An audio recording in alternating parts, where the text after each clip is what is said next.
we did not help well enough, and we didn't block out well enough. Like, we've got to build those habits because we can't afford to give up second chance opportunities like that.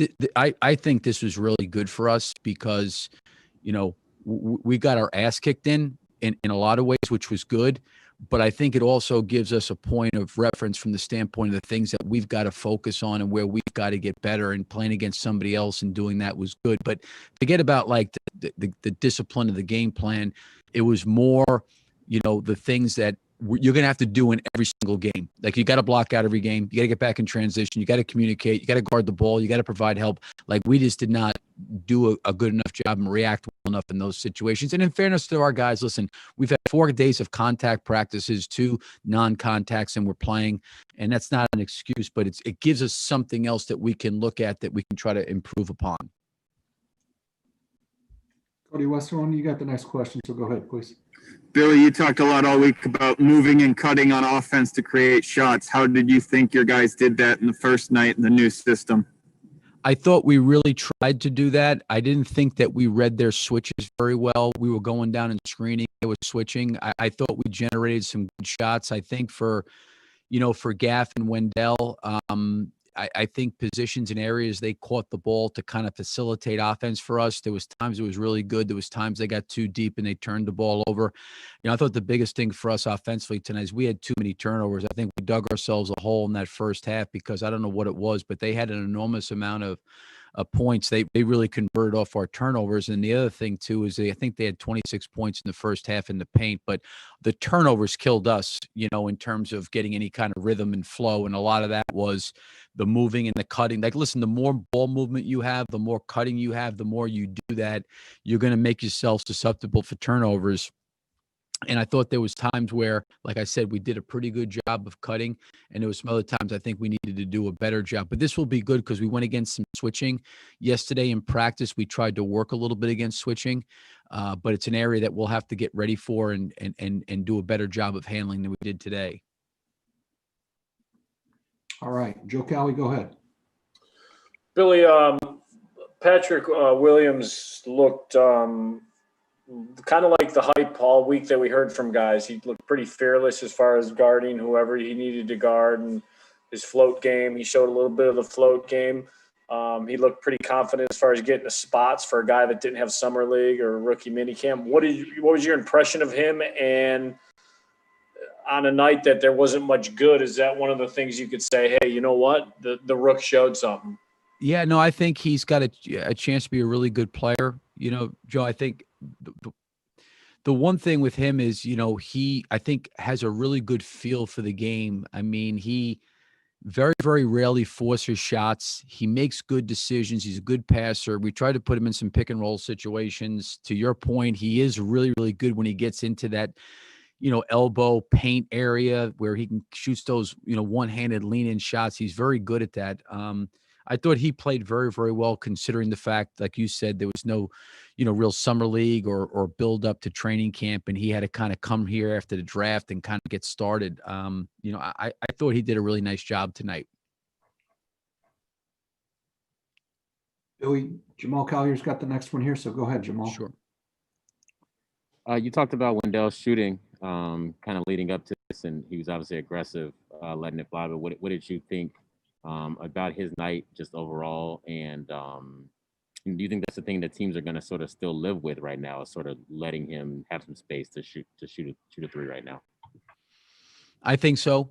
But what was happening sometimes too is that when he did let a couple go, we got some switches where, the 5-man was on Kobe and Wendell had a guard on him. There was a lot of things, like I said yesterday in practice, we tried to work against some switching just because I think that's going to happen to us some this year, and we're going to have to learn how to play against that. And it was just really one day of working on it. So it's an area that we can get a lot better in. I think that there was so many different opportunities to cut and slip to the basket that we missed. And it's something we'll have to get used to. But I just think that, like, Wendell did not shoot the ball very well tonight. And this is going to maybe sound a little crazy, but we missed him a bunch. He should have gotten up 10 threes tonight. He really should have gotten up because there was, and I think even for him, he could have helped himself. There was times he was rolling or floating into some areas in the mid range, and he should have just popped back because he can shot fake, he can drive it, he can facilitate. But this is great for Wendell from this perspective. He's not going to go 3 for 5, 4 for 8, 6 for 9. Like that's like, how is he going to respond not making a 3 and going 0 for 5? Like that to me is really what it comes down to for him. I still have a lot of belief because I've seen him make enough at a high enough level in practice. But you know what? That's practice. Can he do it in the game? And this is good for him, because he's getting the freedom to kind of handle the ball up top, make some decisions, pass it. He put himself into a couple tough situations with spacing. But again, I want him taking those. And if he does that, it pulls the other team's center out to him. It opens up the lane. It allows us to drive. The one thing statistically, and it wasn't necessarily, great, but, we got to the free throw line tonight. And that was something I looked at, that they hadn't really maybe done a lot. I think some of the cutting and the driving helped get to the free throw line. And I think Wendell can help with that. But, the fact that he was, 1 for 7 and 0 for 5 from 3, like, how does he come back on Sunday from that? Does he have a short-term memory and can he keep moving forward? But we need him to facilitate, take those shots and open the floor up for the rest of the group. Joseph Phillips, you're up. Go ahead, please. Coach, you guys surrendered 3 30-point quarters. And then second, what was your overall evaluation of Patrick Williams' performance tonight? Yeah, I think defensively, I think a couple things happened tonight. One, there was no scouting, no preparation, no game plan. We from the bench didn't adjust at all. So that was probably on us. We tried to stick with what we were talking about. And what we really tried to talk about was guarding the ball one-on-one, providing help, rotating, when we got beat off the dribble, and then blocking out. Like, besides the fact that they made 24 3-point shots, I think if you look at our defense, the amount of times just one-on-one we just got beat off the dribble, the amount of times we didn't kind of come across and provide help and even put them in a position to make the extra pass. And then the rebounding part, how many long rebounds and times we just couldn't come down with the ball. Those were certainly factors that had nothing to do with any level of game plan or preparation. I thought Patrick did a really nice job. I give him a lot of credit, for being a rookie and not having any real per se training camp or summer league, for him to come out and his first game. And sure, he was a little anxious and nervous, but he's got a good pace and a good way, the way he plays, and he can get into the mid range. I thought he did some really good things tonight. Thanks, Coach. Rob Schaefer, you got the next one. Go ahead. Hey, Billy, I don't believe Wendell played in the second half.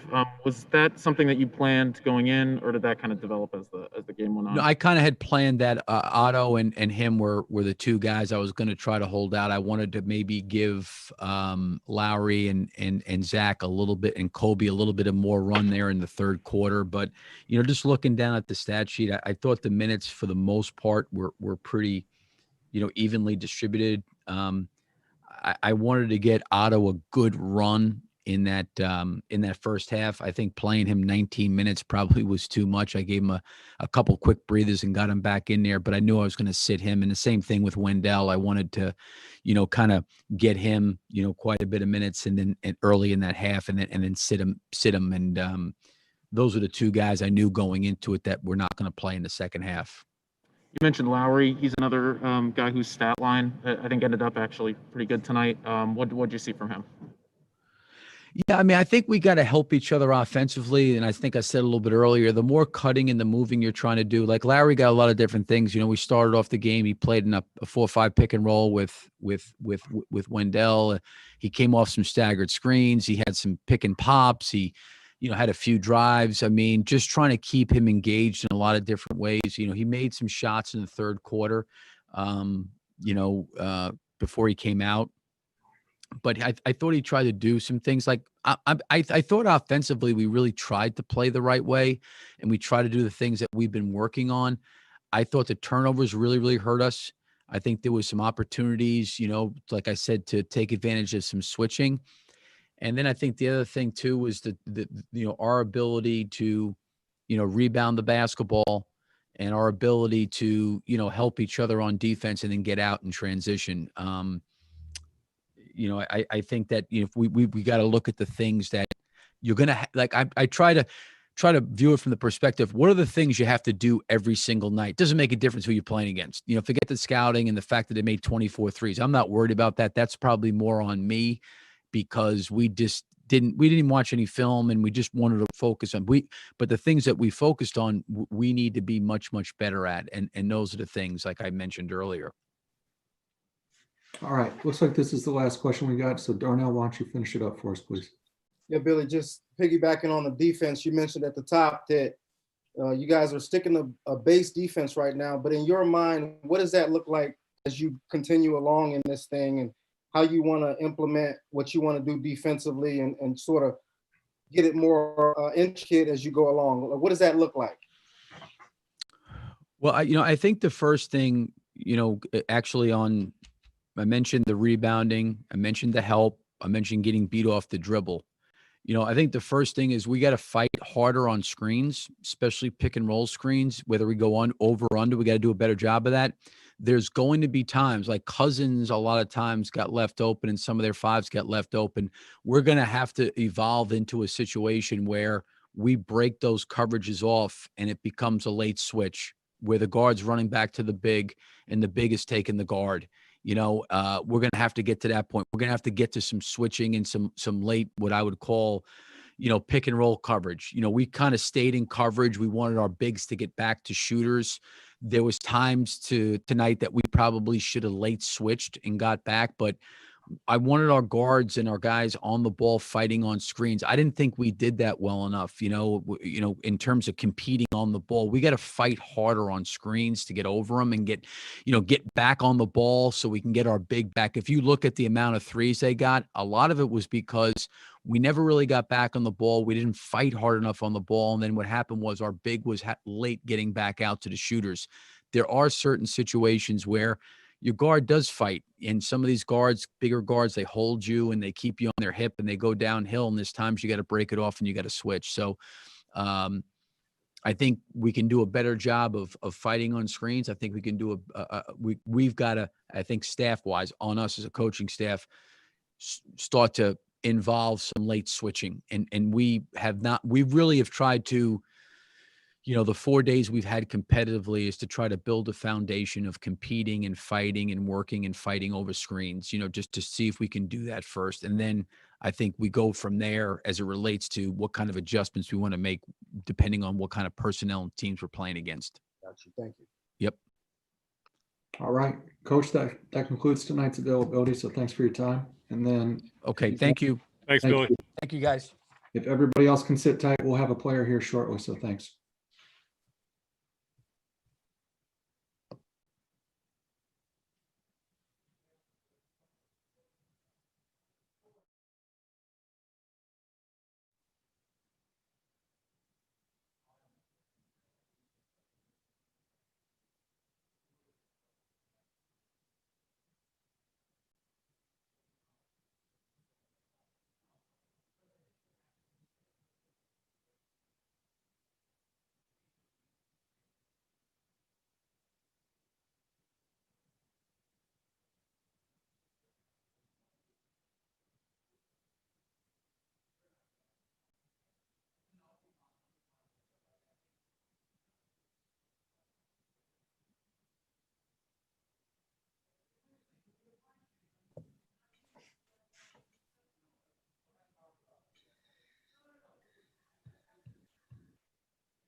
Kobe, what's going on? All right, we're gonna get going here. So we've got a question right away from Casey Johnson with NBC Sports. Casey, go ahead, please. Hey, Kobe, how did you think you played overall, you personally? If I had to give it 1 out of 10, I'd say a 3 or 4. Struggled a little bit, but and hooped in 9 months. New team, new front office, new everything. So trying to give myself some grace, but I feel like I could have played a lot better. Coach Donovan has told us, you have to walk that balance between staying aggressive, but also making sure your group functions well as a unit. How are you handling that responsibility to this point? I'm still learning. I'm getting better. I feel like my decision making has gotten a lot better. But like I said, it's a process. First preseason game, not gonna take too much into it, but I'm definitely gonna take away, some things I need to take away from it. And real quick, last one for me. What was it like having no fans in the stands and just the atmosphere in general? It's different. Because a lot of us players feed off the energy of the fans and stuff like that. But something you got to get used to. It's the way the NBA is now. The quicker you adjust, the better things will be for you. Thank you. Yep. Kobe, our next question here is from Darnell Mayberry with The Athletic. Darnell, you can go now. Thank you. Thanks, Matt. Kobe, 2 questions. The first one is just about that 9-month layoff. How much do you think that led to what we saw tonight team-wide? And then the second thing is Billy told us that you guys stayed in a base defense for the most part tonight with few to no adjustments. How much do you anticipate that ramping up as the preseason continues and you guys get closer and closer to the regular season? That 9-month layoff was tough, especially for us. We didn't get a chance to go to the bubble, so it was tough, obviously. But like I said, man, we got quick turnaround. We only got 4 preseason games, so tomorrow we got to get back to the drawing board, watch some film, and get better what we need to get better at. In terms of the defense-wise, we went to this game, like I said, just sticking to our principles. We didn't really go over any filming like that, but we just stick to our base principles. Obviously, we're gonna make adjustments during the, when it's, as the season gets closer. That's what good teams do. So that's just how it went tonight. Thank you. Joseph Phillips from the Crusaders up. Go ahead, Joseph. All right, Kobe. How tough is it mentally from making a transition from going to a off-the-ball scorer to a full-time facilitator looking to create a shot? It's basketball, man. It's hoop. I've been doing it all my whole life. I played point guard all the way up until last year, for the most part. So I just got to get back in that rhythm. Like I said, it's a learning process for me. And I'm enjoying it. I'm always willing to learn. I'm always open ears. So it's been fun for me. Just I know I'm going to get better and better, and continue to get better, continue to learn. So that's all I can ask for. All right, Kobe, the next one here comes from Mike McGraw. Mike, go ahead. Hey, Kobe, you started only 1 game last year, and now this is kind of a new role for you. You're sitting there looking one-on-one with John Wall, #1 draft pick, veteran, and he comes right at you and really took it to you from the start. What did that feel like being in that position? I feel like nothing. Got to play harder. Got to get it in defensively. He's a tough matchup. Obviously, he's an all-star point guard, superstar point guard. He's been out 2 years, so I wasn't expecting nothing less from him. So, just like I said, man, I got to take on the challenge. I think the second half I took on the challenge. I took it more to heart because of the first half I feel like he got the best of me. So, like I said, man, I just got to take on the challenge as guarding. I know I'm going to be guarding a lot of top point guards in the league every night, so I take on the challenge. Like I said, and when I look at myself as trying to get to be a top point guard. So I can't ask for nothing more. I know I'm going to continue to get better from it. All right. Do we have any other questions for Kobe? No? Okay. Kobe, thanks for your time this evening. Appreciate it. Thanks, Kobe. Yep. Folks, we'll sit tight till we have another player. I know we're trying to bring Wendell out, so we'll see if we can get him to this room.